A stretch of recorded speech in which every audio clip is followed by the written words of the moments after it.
નમસ્કાર મિત્રો, હું લીલાજી ઠાકોર મારી યુટ્યુબ ચેનલમાં આપનું હાર્દિક સ્વાગત કરું છું.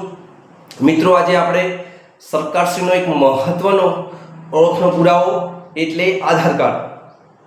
આધાર કાર્ડ કેવી રીતે કઢાવી શકાય, ક્યાં આગળથી કઢાવી શકાય અને કયા કયા ડોક્યુમેન્ટ જોઈએ, એના માટેની સંપૂર્ણ માહિતી આ વિડીયોના માધ્યમથી આપીશું.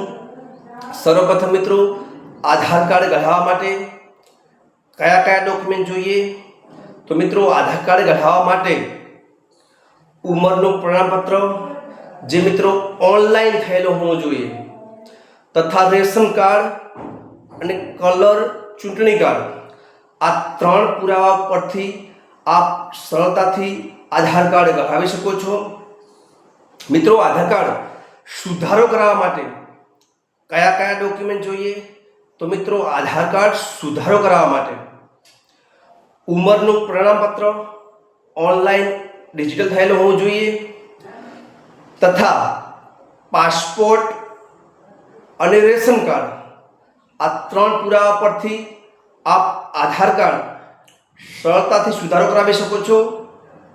મિત્રો, આધાર કાર્ડની અંદર એક મહત્વનું કે જો આપ આધાર કાર્ડ કઢાવવા માટે જાઓ છો, આપની ઉંમર 18 વર્ષથી નીચે હોય તો જે પુરાવાની અંદર ઉંમરનું પ્રમાણપત્ર હોય એ ઉંમરનું પ્રમાણપત્રની અંદર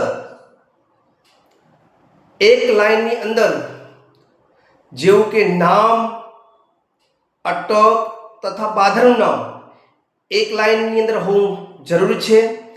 એવું જ મિત્રો, 18 વર્ષથી ઉપરના વ્યક્તિનું આધાર કાર્ડ આપ કઢાવવા માટે જાઓ છો ત્યારે ઓળખના પુરાવાની અંદર ચૂંટણી કાર્ડની અંદર અટક, નામ તથા બાંધરનું નામ સેમ એક લાઈનમાં હોવું જરૂરી છે. જો આ પ્રમાણે જ ઉંમરના પ્રમાણપત્રની અંદર તથા ચૂંટણી કાર્ડની અંદર સેમ એક લાઈનની અંદર હશે તો જ આપ સરળતાથી આધાર કાર્ડ કઢાવી શકશો. મિત્રો, આધાર કાર્ડ ક્યાં આગળથી કઢાવી શકાય?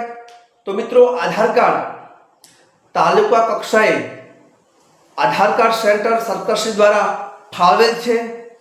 ત્યાં આગળથી આ ત્રણ ડોક્યુમેન્ટથી આપ આધાર કાર્ડ સરળતાથી કઢાવી શકો છો.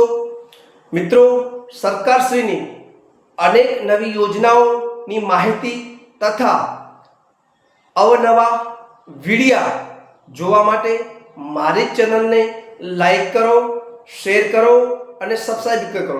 ધન્યવાદ.